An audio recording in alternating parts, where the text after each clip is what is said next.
If you want to learn how to separate audio from video in CapCut on PC, you're in the right place. In this quick tutorial, I'll show you the easiest way to extract audio from a video so you can edit the sound separately, mute the video, or reuse the audio in another project. This is a really useful trick for content creators, editors, and anyone working with voiceovers, music, or dialogue in CapCut. And if this video helps you, make sure to hit the like button and subscribe for more simple editing tutorials just like this.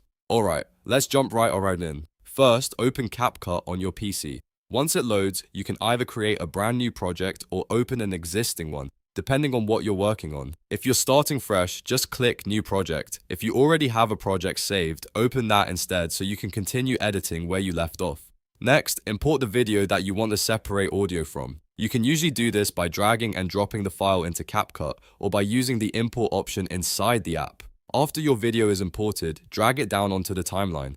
The timeline is where all your editing happens, so make sure the clip is placed correctly before moving on. Now here's the important part. Right-click on the video clip in the timeline. When the menu appears, look for the option that says Extract Audio.